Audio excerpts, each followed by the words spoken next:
Senator is correct.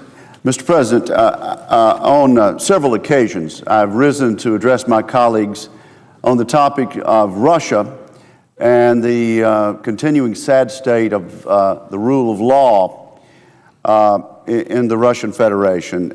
Today, I rise once again to address the latest information regarding the absence of a rule of law framework in Russia's approach to businesses and investors.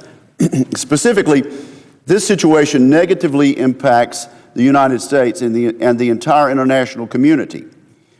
There have been a number of court decisions around the world related to the Yukos oil issue that highlight Russia's hostility toward investment and business. As my colleagues may be aware, GML, the majority shareholder of the former Yukos oil, previously headed by businessman and now political prisoner Mikhail Khodorkovsky, has a $100 billion arbitration claim against the Russian Federation to obtain compensation for the Yukos assets, which were summarily taken between 2003 and 2005. Several recent developments demonstrate yet again that international courts do not recognize Russia's 2003 expropriation of Yukos Oil Company as legitimate, and that former stakeholders of the company may pursue compensation for their assets that were seized improperly and, in essence, nationalized by the Russian state. Court victories handed to shareholders involved in the dispute indicate that the international legal system will not recognize the validity of Russia's bankruptcy of Yukos. In December 2009, the New York Times detailed one of these victories in which an independent arbitration panel made a jurisdictional ruling that shareholders of the former Yukos Oil Company, GML, had the right to file and pursue an estimated $100 billion in damages from the Russian government.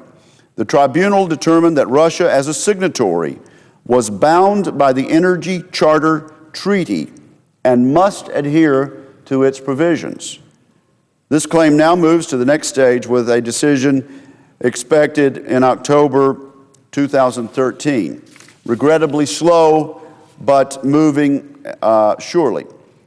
The most recent victory occurred in December of last year and involved a second international arbitration tribunal in Stockholm, which awarded Ross Invesco UK, a minority shareholder of Yukos, $3.5 million for the damages resulting from the Russian government's actions.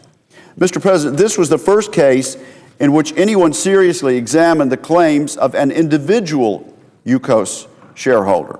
The panel independently and unanimously concluded the Russian Federation was liable for expropriating Ross Invesco's assets. I would stress to you, Mr. President, that this was a unanimous decision, even though the tribunal included a Russian arbitrator. I bring these developments to the attention of my Senate colleagues because I believe they demonstrate a growing movement in the international community that holds Russia accountable for its actions toward investors, and it is a movement the United States should support. Minority shareholders such as Ross Invesco are just the tip of the iceberg when it comes to shareholders who lost billions that were rightfully theirs as a result of the seizure of Yukos assets. In the United States alone, shareholders were stripped of $6 to $12 billion. Russia's actions toward Yukos remind us that investment in Russia is extremely risky. The international community is taking note of this. Americans are taking note of this. American legislators should take note of this, Mr. President. And recent court decisions indicate the legitimacy of the Russian government's claims over Yukos assets are suspect at best. With these thoughts in mind, I urge my colleagues to continue working to ensure protection and adequate mechanisms for U.S. shareholders and businesses doing business in Russia. And I yield the floor.